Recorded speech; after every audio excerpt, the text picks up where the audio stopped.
자, 오늘 주신 말씀은 신약 성경 누가복음입니다. 누가복음 19장 28절에서 40절까지 제가 봉독하겠습니다. 제가 가지고 있는 성경은 신약 성경 129쪽 부분입니다. 누가복음 19장 28절부터 40절까지를 제가 봉독하겠습니다.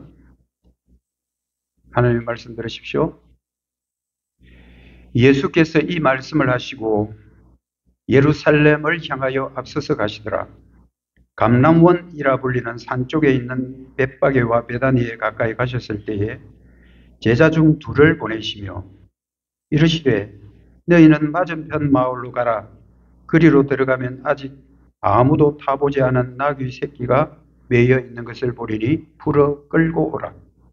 만일 누가 너희에게 어찌하여 푸느냐 묻거든 말하기를 주가 서시겠다 하라 하시매 보내심을 받은 자들이 가서 그 말씀하신 대로 만난지라. 나귀 새끼를 풀 때에 그 임자들이 이르되 어찌하여 나귀 새끼를 푸느냐 대답하되 주께서 서시겠다 하고 그것을 예수께로 끌고 와서 자기들의 겉옷을 나귀 새끼 위에 걸쳐놓고 예수를 태우니 가실 때에 그들이 자기의 겉옷을 길에 펴더라.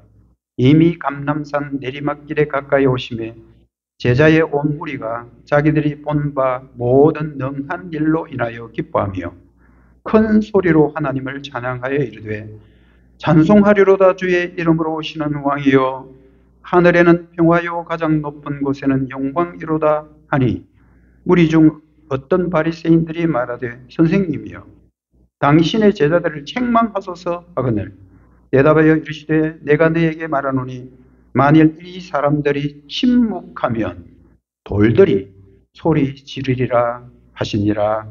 아멘. 돌들이 소리 지르리라.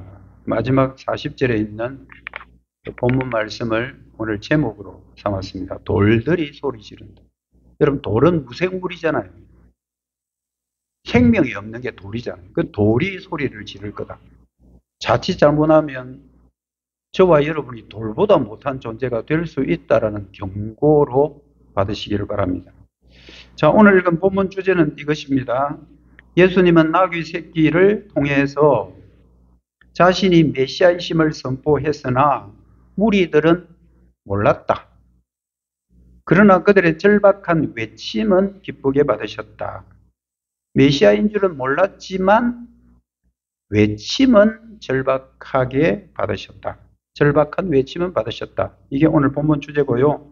설교는 이렇게 하려고 합니다. 오늘날 교회는 이 땅에 주 예수 그리스도의 통치가 이루어지도록 절박하게 부르짖어야 한다. 오늘날 교회는 이 땅에 주 예수 그리스도의 통치, 인간 통치가 아닌 주 예수 그리스도의 통치가 이루어지도록 절박하게 부르짖어야 한다라는 주제로 설교하려고 합니다. 여러분 그 밀림 있잖아요.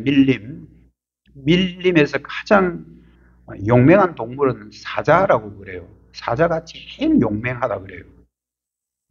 사자는 한번 딱 전력 질주를 하면 500m까지 한순간 이동이 500m까지 가능하다고 그럽니다. 그 사자의 주 먹잇감이 뭐냐면 가젤이라는 건데요. 가젤, 사슴하고 비슷하게 생겼습니다. 가젤, 그게 제일 좋은 먹잇감이라고 그럽니다. 가젤이 한번 위험에서 벗어나는 거리도 500m예요. 여러분, 사자가 한번 확 움직이는데 500m, 가젤이 도망가는데도 딱 500m. 그래 똑같죠?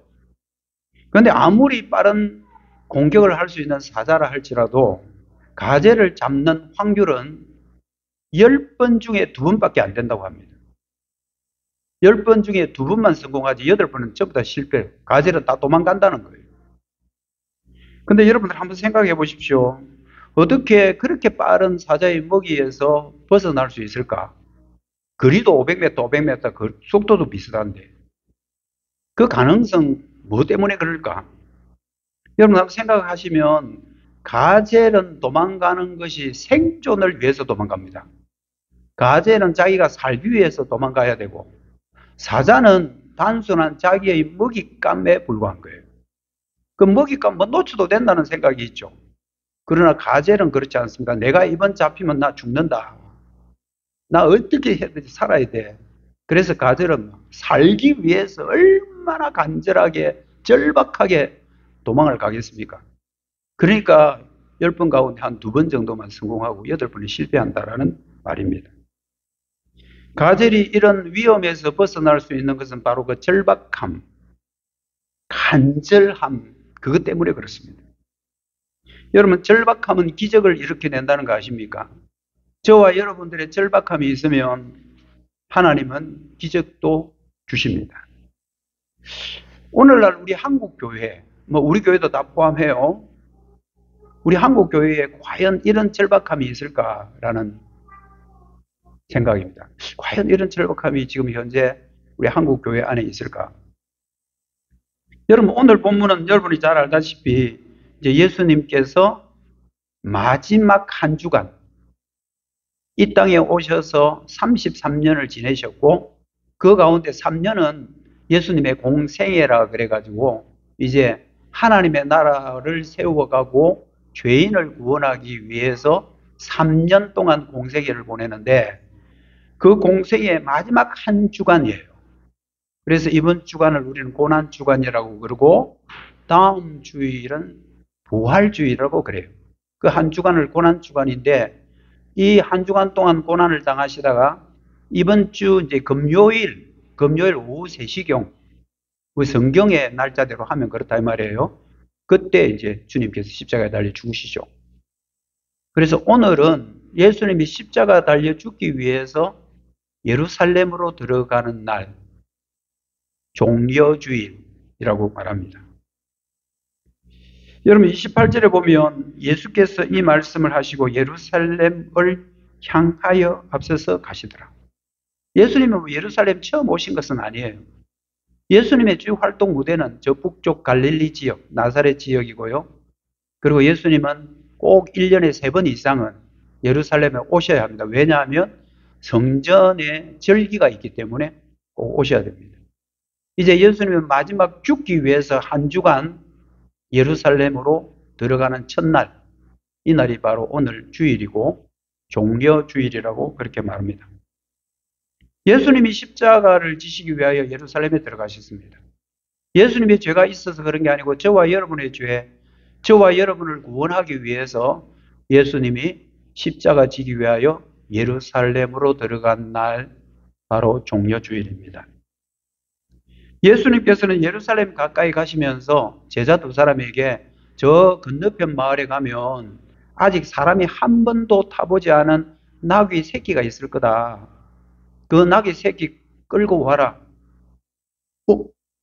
예수님, 우리 게 아니잖아요. 예수님 거 아니잖아요. 끌고 와라. 30절 이렇게 되어 있습니다. 이르시되 너희는 맞은편 마을로 가라. 그리로 들어가면 아무도 타보지 않는 나귀 새끼가 매여 있을 것이다. 그거 끌고 와라. 다른 이유가 없습니다. 그냥 거기 가면 나귀 새끼 보면 나귀 새끼 끌고 와라. 그건 아직 아무도 타보지 못한 그런 나귀의 새끼다. 예수님께서 왜 나귀 새끼를 끌고 오라고 했을까? 노새도 있고 다른 짐승도 있을 거고, 근데 나귀 새끼를 끌고 오라. 말도 있을 거고요. 예수님께서 나귀 새끼를 끌고 오라고 한 이유가 있습니다. 일종의 퍼포먼스입니다. 퍼포먼스 여러분 아시죠? 어떤 실체적인 있지만 그것을 행동으로 보여주면서 실체를 보게 하는 게 퍼포먼스라 그러죠.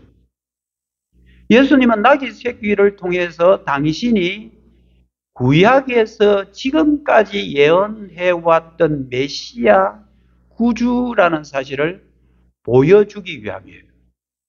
내가 메시아다라는 것을 사람들이 너무 모르니까 행동으로 보여주는 게 나귀 새끼 끌고 오라라는 이 명령입니다. 여러분, 구약의 나귀 새끼가 또 선지서에 한번 나와요. 스가랴 9장 9절에 보면 시온에 따라 크게 기뻐할지어다. 시온에 따른 다 이스라엘 사람들이에요. 예루살렘에 따라 절거이 부를지어다. 보라, 네 왕이 네게 임하나니 그는 공의로우시며 구원을 베푸시며 겸손한데 나귀를 타시나니 나귀의 작은 것 곧 나귀 새끼니라. 구약 스가랴 9장 9절에 딱 무엇을 예언했냐면 앞으로 예루살렘의 나귀 새끼를 타고 가는 그 사람 주목해라. 예루살렘의 나귀 새끼를 타고 들어가는 그 사람은 좀 유독 잘 봐라. 그 사람이 구약에 예언한 메시아다. 어떤 사람이 나귀 새끼를 타고 그 예루살렘으로 들어가면 그분이 너희들을 구원하기 위해서 이 땅에 오신 구주야, 메시아야. 그러니까 이 스가랴라는 선지자에 의해서 예언된 이 말은 마치 암호와 같은 겁니다. 아는 사람은 알아라는 거예요. 암호는 여러분 우리 편끼리만 알지 적군은 모르잖아요. 군대에 가서 암구호를 여러분들 적군에게 노출되면 그건 큰일 납니다. 우리끼리만 아는 암구호, 파랑새, 저쪽에 독수리 뭐 이렇게 한다든지 이렇게 암구호와 같은 게 나귀 새끼라는 짐승이에요. 그래서 아는 사람들은 다 나귀 새끼를 타고 예루살렘으로 들어가고 사람들이 길 옆에서 막 환호하는 때가 오면 그 나귀 새끼를 탄 그 사람이 메시아야. 그 사람이 메시아인 줄 알아라. 고 스가랴 선지자는 이미 예언해 놓은 거잖아요. 다 예고를 해 놓은 거거든요. 그래서 예수님이 제자들 보고 내가 곧 이제 예루살렘에 들어가야 되니까 나귀 새끼 끌고 와라. 저 맞은편에 가면 있을 거야. 제자들에게 뭘 보여주려고 하냐면 내가 메시아다. 제발 너희들이 나와 함께 3년 동안 한 솥에 밥 먹고 한 이불에서 자고 했는데 너희들은 아직까지 내가 누군지를 몰라. 내가 너희들 구원하기 위한 내가 메시아야. 이거 알려주기 위해서 예수님은 의도적으로 나귀 새끼를 끌고 오라고 하신 겁니다. 또 하나의 단서가 뭐냐 하면요. 주라는 단어예요. 근데 선생님 다 좋습니다. 우리 선생님 명령대로 하겠는데 우리들이 만약에 가서 아무 말도 없이 나귀 새끼를 끌고 오면 주인이 가만히 있을까요? 그 절도죄 아닙니까?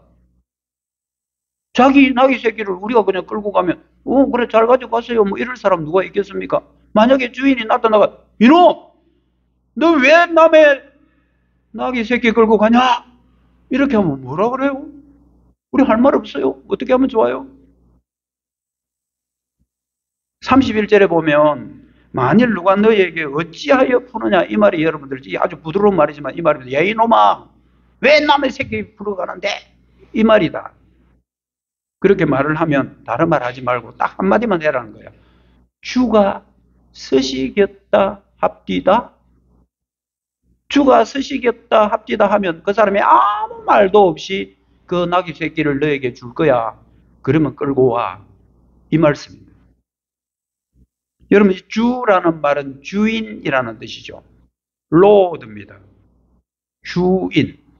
그런데 여러분들 신약 성경에서는 주라고 표현하지만 이 주라는 신약 성경의 표현을 구약 성경에 딱 서로 이렇게 서로 맛보게 하는 단어가 여호와예요. 하나님이에요. 하나님. 주가 쓰시겠다 해라. 이것은 이 세상의 모든 주인은 하나님이라. 여러분 우리가 이 땅에 지금 우리 아파트에 살고 우리 집에 살고 우리 밥 먹고 하는 것 같지만 이것은 영적으로 볼 때 전부 다 하나님 것인데 하나님이 우리에게 주신 것이거든요. 하나님이 주인이잖아요. 나귀 새끼 끌고 가고 누가 뭐라 하면 주인이 쓰겠단다. 주인이 쓰겠다는데 누가 뭐래? 다 줘야지. 여러분들 여기서 주는 여호와와 같은 말입니다. 예수님이 여호와라는 말이에요. 내가 메시아다. 내가 여호와다. 내가 하나님이다. 구약에 많은 예언들이 있지만 그 많은 약속과 언약들이 있지만 그 예언과 언약을 완벽하게 성취할 수 있는 사람은 나밖에 없다. 예수님의 선포는 바로 그런 선포입니다. 내가 너희들을 구원하기 위해서 이 땅에 온 메시아야. 그걸 보여주기 위해서 두 가지 퍼포먼스가, 하나는 나귀 새끼 끌고 오라는 거고, 나귀 새끼 끌고 올 때 누가 뭐라 하면 주가 쓰시겠다 하라는 이 두 가지. 나귀 새끼와 주, 이 두 가지가 예수님이 어떤 분인가를 보여주는 퍼포먼스입니다. 그런데 참 제자들이 무지해요. 무지해요. 그래도 무슨 말인지는 몰라. 그래도 이분이 자기들이 지금 3년 동안 섬겨왔고 따랐고, 그런데도 이분이 정확하게 여호와인 줄을 몰라. 눈치를 못 채요. 여러분, 동일 사건을 요한복음에도 기록하고 있는데요. 요한복음 12장 16절을 보면 제자들은 처음에 이 일을 깨닫지 못하였다가, 이게 여러분들 바로 나귀 새끼를 끌고 왔고 주라고 했는데도 여호와인 줄, 그리고 메시아인 줄 몰랐다가 언제 알게 됐냐 하면요, 예수께서 영광을 얻으신 후에야 알았다. 여러분, 예수님이 영광 얻은 게 언제냐 하면 부활이에요. 부활. 예수님이 죽었다가 다시 살아났어. 그때서 곰곰이 옛날 일을 생각해 보니까, 그때 그 나귀 새끼 끌고 오라는 말이, 그리고 예수님이 주인한테 주가 쓰시겠다고 한 그 말이, 그분이 메시아였다는 말이구나. 근데 예수님이 부활할 때까지 몰라요. 몰라. 답답한 일이죠. 우리가 지금 그러고 있는지 몰라요. 주님은 우리에게 자꾸 답을 가르쳐 주는데도 우리는 그 말이 무슨 말인지 모르고 그냥 사는 거예요. 세월이 흐르고 나서 그때야, 그때 그 말이었구나. 여러분, 자식들이 30대, 40대 돼도요, 부모들이 하는 말을 몰라요. 무슨 말인지. 근데 자기들이 결혼해보고, 자기들 자식 낳아보고, 조금 이제 나이가 들면 그때서, 우리 아버지, 어머니가 돌아가시기 전에 우리에게 그렇게 자주 했던 말이 그 뜻이었구나. 뒤늦게 깨닫는 거예요. 예수님이 부활하신 후에야 이런 퍼포먼스를 뒤늦게 깨달았다고 사도 요한은 증거하고 있습니다. 참 무지하죠. 제자들은 자신의 무지도 깨닫지 못한 채 예수님이 예루살렘으로 들어온다는 이 소식 너무 환영하며 열렬히 환호는 했습니다. 35절 36절에 보면 그것을 예수께로 끌고 와서 자기들의 겉옷을 나귀 새끼 위에 걸쳐놓고, 자기 겉옷을, 옷을 이렇게 벗어가지고요. 이거 안 해도 되죠? 할까요? 벗어가지고 어디다가 나귀 새끼 위에 안장처럼 올려놨다. 겉옷을. 그리고 또 어떤 사람은 자기 옷을 펴서 길에다 깔기도 하고요. 35절 36절 예수께서 끌고 와서 자기들의 겉옷을 나귀 새끼 위에 걸쳐놓고 안장으로 삼았단 말이죠. 예수를 태우니 예수님이 가실 때 그들이 자기 겉옷을 길에 펴놓은 사람도 있더라. 여러분, 팔레스타인에서 제일 비싼 옷이 어떤 옷인지 알겠습니까? 겉옷이 제일 비싸요. 팔레스타인에 사는 사람, 지금 이스라엘에 사는 사람들, 옛날 예수님 시대에, 그때 여러분 겉옷이 제일 비싼 옷이에요. 겉옷 이거는요, 어떤 때는 그냥 쭉 펴놓고 이불로 사용하기도 하고, 팔레스타인은 낮에는 엄청 덥고 밤에는 굉장히 추워요. 그래서 여행하다가 겉옷을 이불 삼아 덮기도 하고, 더우면 벗어서 손에 걸치고 걸어다니기도 하고. 그 당시 이스라엘 사람들이 몸에 걸치는 가장 비싼 것이 겉옷입니다. 요즘은 우리 몸에 걸치는 가장 비싼 것은 다이아몬드 반지도 있을 수 있고, 목걸이도 있을 수 있고, 귀걸이도 있을 수 있지만, 그 당시는 겉옷입니다. 겉옷을 안장으로 삼았다? 다른 사람이 엉덩이 밑에 깔았다는 말 아니에요? 그리고 그것을 길에 깔아가지고 막 나귀가 밟고 가게 했다? 그 귀한 겉옷을. 겉옷을 여러분 안장으로 삼았다, 겉옷을 길에 깔았다는 것은 그 겉옷 위에 앉은 사람에 대한 최고의 경의의 표입니다. 최고로 환영한다는 뜻입니다. 그러니까 지금 이 제자들과 무리들이 이분은 귀한 분이니까 우리 겉옷 벗어서 안장 삼아도 돼. 우리 겉옷 벗어서 길에 깔아서 밟고 가도록 해도 되는 분이야. 그 정도로 제자들은 메시아인 줄 정확하게 알지는 못했지만 그렇게 왕으로서는 열렬히 환영하고 환호했다는 말입니다. 한편 종려나무 가지를 막 흔듭니다. 요한복음 12장 13절 같은 사건인데요. 종려나무 가지를 가지고 맞으러 나가고 외쳤다. 여러분, 종려나무라는 것은 승리를 상징하는 나무예요. 종려나무 막 흔들면요, 싸움에서 승리하고 돌아오는 우리 군인들을 환영할 때 종려나무까지 흔드는 거예요. 예수님을 승리의 왕으로 모시고 있는 것입니다. 지금 제자들은 비록 이분이 구약의 메시아인 줄은 정확하게는 알지는 못하지만 그 제자들이 열렬히 환호하고 그리고 열렬히 환영하는 것에 대해서 그것에 대해서는 예수님께서 결국 기뻐하셨다는 뜻입니다. 그런데 여러분, 제자와 무리들이 무엇 때문에 이렇게 열렬히 환호를 했을까요? 이분이 메시아인 줄도 모르면서, 메시아인 줄은 부활하신 이후에야 깨달았는데 지금 메시아인 줄도 모르면서 무엇 때문에 이들이 이렇게 열렬히 환호를 했을까요? 뭔가 자기에게 뭔가 돌아오는 게 있으니까 이렇게 안 했겠습니까? 여러분, 그 이유는 37절에 나와 있습니다.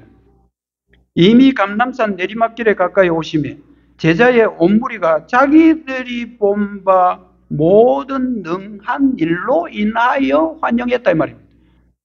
뭘 봤단 말입니까? 저분이 3년 동안 우리와 함께 계시면서 별의별 기적과 표적을 다 일으킨 거예요. 그 많은 사람을 여러분들 물고기 2마리하고 떡 5개로 먹였죠. 안전병이 일으켰죠. 눈 소경, 눈도 뜨게 만들어주죠. 중풍병자 고치죠. 예수님이 너무 많은 기적들을 행해 놓으니까 저분은 저 정도 되면 앞으로 우리 이 유대 나라도 로마의 지배로부터 벗어나게 할 수 있는 승리의 왕이 분명해. 그렇게 해서 환호한 겁니다. 그들은 많은 기적과 표적을 봤지만 대표적인 기적이 여러분 뭐겠습니까? 죽은 사람을 살리는 것 아니겠습니까? 요한복음 12장 17절 18절에 보면 나사로라는 사람이 죽었는데 무덤에 들어간 지 이미 나흘째가 되었는데 예수님이 그 죽은 사람을 살려버려요. 나사로를 무덤에서 불러내어 죽은 자 가운데서 살리실 때에 함께 있던 무리가 정언했다. 이에 무리가 예수를 맞으면 이 표적 행하심을 들었기 때문이다.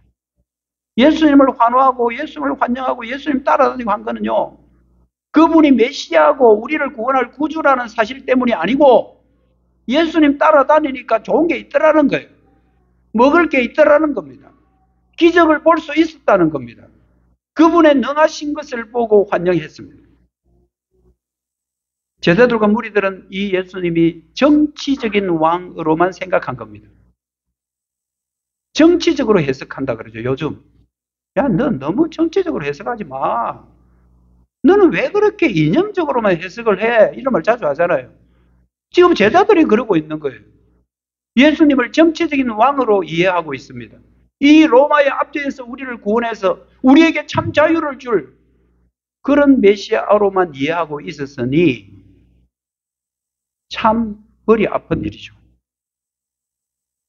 그렇지만 예수님은 다른 것은 몰라도 그들이 당시를 열렬히 환호하는 것에 대해서는 굉장히 기뻐하셨습니다.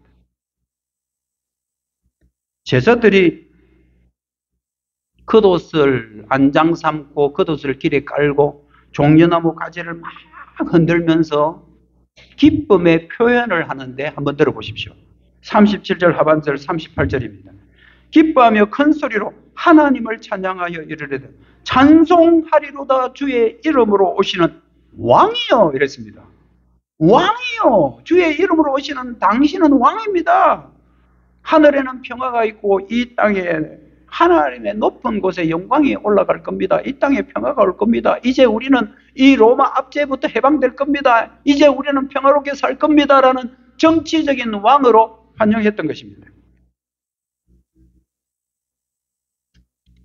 저와 여러분도 혹시 하나님을 우리의 어떤 정치적인 왕으로 이해하고 있지는 않습니까? 그분이 오면 우리에게 평화가 올 거고 정의가 이루어질 거야. 예수님은 고난 받으시기 위해서 십자가를 지시기 위해서 이 땅에 오셨고, 이제 십자가 당신의 몸을 십자가 위에 달기 위해서 예루살렘으로 들어오고 있는 이 순간, 제자들은 아직까지 자기들의 죄를 구원할 메시아로고는 여기지 않았지만, 정치적으로 믿었던, 종교적으로 믿었던, 자기들이 입에 들어오는 떡도 있고 고기도 있고 기적도 보고 해서 어쨌든 이득이 되니까 그분을 환영을 했던 예수님은 그 부르짖음 하나만큼은 인정을 해 주셨습니다. 여러분, 예수님 막 들어오니까 제자들이 막 환호를 하니까 그걸 이렇게 딱 팔짱 끼고요, 딱 째려보고 있는 사람들이 있었어요. 이렇게, 아이고, 그렇지. 이런 사람이 있어요. 누군지 아시겠습니까? 바리새인들입니다. 오늘 말씀 39절에 보면 무리 중에 어떤 바리새인들이 말하되, 선생이요, 저 당신의 제자들 저 좀 책망 좀 하소. 시끄러워 죽겠습니다.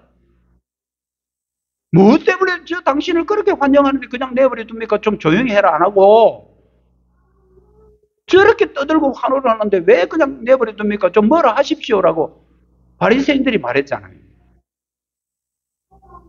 그때 예수님께서 굉장히 유명한 말을 한마디 하십니다. 40절에 보면 만약에 저 사람들이 나를 환호를 하고 환영 안 하면 돌들이 일어나서 나를 환영할 거야. 그 말이 이것은 무슨 말입니까? 바리새인들 보고 하는 말이, 너희들은 돌보다 못해. 사람들이 나를 환영 안 하면 저 무생물 돌이 일어나서 막 춤을 추면서 자기들이 팔을 흔들면서 나를 환호할 거야. 나를 환영할 거야. 그러니까 제자들과 무리들이 하는 거 너희들 가만 둬버려도 뭘 책망을 하긴 해. 책망받아야 될 사람들은 너희들이 책망받아야 되겠네? 이렇게 말씀하신 겁니다. 여러분, 부르짖다는 이 말 의미를 좀 더 깊이 이해하셔야 됩니다. 소리 지른다, 돌이 소리 지른다, 이게 무슨 뜻일까요? 역설적인 표현이긴 하죠. 돌이 무슨 소리를 지릅니까? 돌은 우리 사람이 뻥 차면 또르르 굴러가 저기 툭 쳐박히지. 무생물인데. 근데 돌이 소리 지른다는 건 무슨 뜻일까요? 여기서 소리 지른다라는 이 단어를 한번 분석해 봤더니 세 가지가 나옵니다. 첫째는 전쟁터에 부르짖는 소리입니다. 여러분, 전쟁 안 가보셨죠? 우리 장로님 월남전 가셨지만 전쟁 경험한 사람들은 전쟁터에 들려오는 그 부르짖는 소리, 팔이 잘려나가고요, 눈알이 빠치 나가고요. 그러면서 그 아우성치는 그 소리, 그게 여러분 여기 소리 지른다, 그 첫 번째 용례입니다. 두 번째 용례는요, 여자들이 아기 낳을 때. 남자들 몰라 이거는. 여자들이 아기 낳을 때 상고의 고통, 그때 부러질 때 쓰이는 또 하나의 용례가 여기서 말하는 소리 지른다 합니다. 하나 더 소개하면요, 동물 새끼가 애미 읽고 우는 소리입니다. 여러분, 소리 지른다는 것은 이 세 가지 용례가 있습니다. 여러분, 이 세상에 사람들이 살면서 제일 큰 소리를 칠 때, 제일 힘들어서 아우성 칠 때가 이 세 개란 말이에요. 전쟁 났을 때, 애기 낳을 때, 새끼가 애미 이를 때. 여러분, 전쟁터는 죽느냐 사느냐의 문제입니다. 같이 총을 겨루고 있는데 내 옆에 있는 아군이 그렇게 친하게 같이 담배 피고 같이 밥 먹고 라면 끓여 먹던 그 아군이 총에 맞아가서 픽 쓰러집니다. 죽습니다.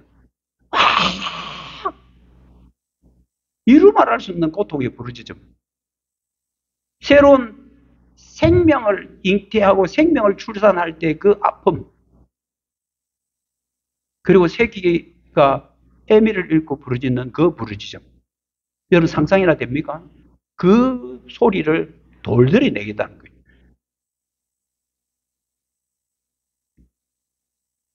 당시 유대에는요, 종교 지도자들이 무척 타락했습니다. 저도 죄송하지만 목사지만 저도 뭐 일종의 오늘 시대의 종교 지도자 아니겠습니까? 그런데 그 유다 시대는 종교 지도자들, 바리새인들, 서기관들 완전 타락했습니다. 종교개혁이 일어나기 전에 중세 시대에 엄청나게 타락했던 것처럼요. 종이 한 장에 구원을 팔아먹고 돈 받고 유대 사회가 완전히 타락하고 있었고 백성들은 도탄에 빠져 있을 때입니다. 그들은 항상 뭘 기다리고 있었겠습니까? 야, 좀 새로운 정치자, 새로운 왕이 한 사람 오셔가지고 저 로마 제국의 압제로부터 우리를 해방해 줄 뿐만 아니라 저 타락해져가는 우리 유대 종교 지도자들도 좀 싹 좀 없애버리고 이 우리가 도탄에 빠져있는 우리를 좀 구원해 줄 왕은 없을까? 여러분 그 왕을 얼마나 간절히 기다리고 있었겠습니까? 그래서 이렇게 부르짖었던 거예요. 돌들이 소리 지를 거다. 너들이 안 부르짖으면 돌이 소리 지르게 할 거다. 하나님은 돌도 소리 지르게 하시는 분이시잖아요.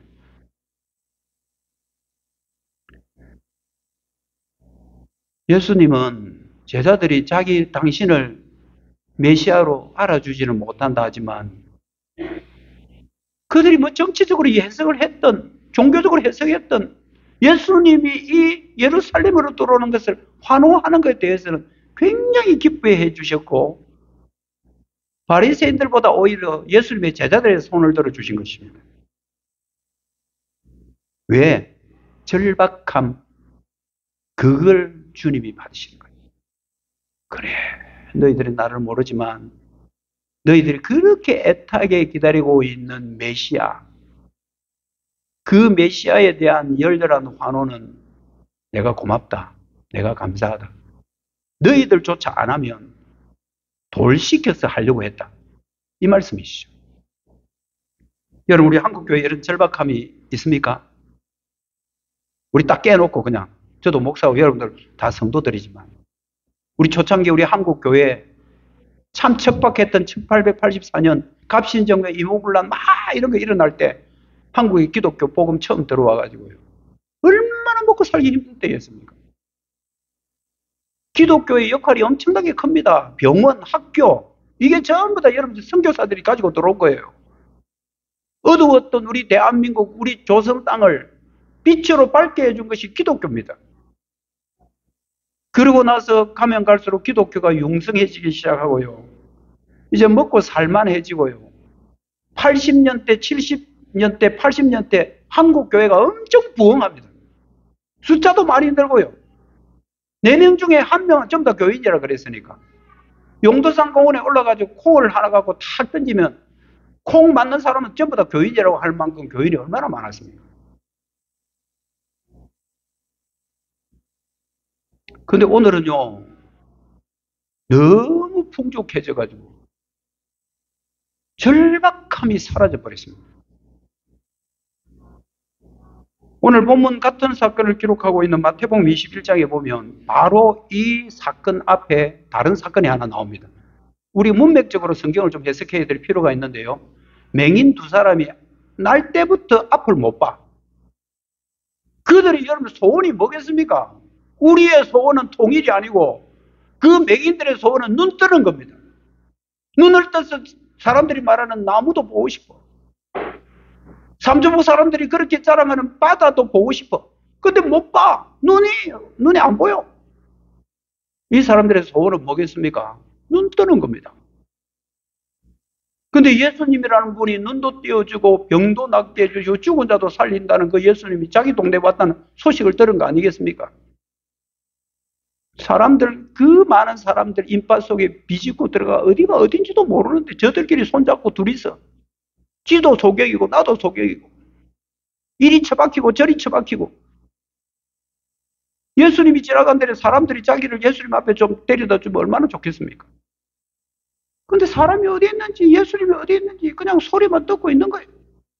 에라 모르겠다. 한번 부르짖어 보자. 마태복음 20장 30절에 보면 주야! 이거 더 크게 해야 되는데 혹시 내 천정 날아갈까 싶어서 제가 크게 못하겠습니다. 주야! 우리 좀 불쌍히 여겨주십시오. 다윗의 자손 아니십니까? 당신이 왕 아닙니까? 우리 눈 좀 띄워주십시오. 그러니까 주변에 있는 무리들이 그것들 시끄럽게 하네 진짜. 저리 안 가나? 이게 경상도식 표현입니다. 저리 가라 시끄럽다. 에이 시끄럽다.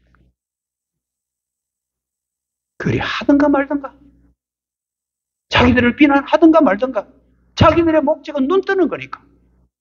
이제 저 예수님 놓치면 이제 끝나는 거예요. 언제 우리가 평생 그냥 이러가 죽는 거예요. 더 큰 소리로 주님 우리 좀 살려주십시오. 예수님이 자기들 앞에 나타나서 눈을 고쳐주셨죠. 눈을 뜨게 해주셨죠. 그들이 눈 뜬 거는 딱 하나입니다. 주님이 고쳐주셨지만 절박함입니다. 이번 기회 아니면 나는 기회가 더 이상 없어. 누가 뭐래 해도 나는 여기서 좀 고함을 질러야 되겠어. 어릴 때 젖먹는 힘까지 다 동원해가지고 예수님 우리 눈 좀 고쳐주십시오. 여러분 요즘 세상이 그렇다 치더라도 우리 교회는 괜찮습니까? 우리 한국 교회가 지금 윤리적으로 도덕적으로 너무 많이 망가져가고 있다는 것은 누구든지 다 인정합니다. 교회 안에 비리들이 난무하고요. 교회 안에 정치색이 난무합니다. 교회 안에 나는 이 당이다 나는 저 당이다 그러면서 저들끼리 교회 안에서 싸우고요. 같은 교인들끼리 식사를 해도 서로 마주보고 밥도 안 먹고요. 그 정치 때문에.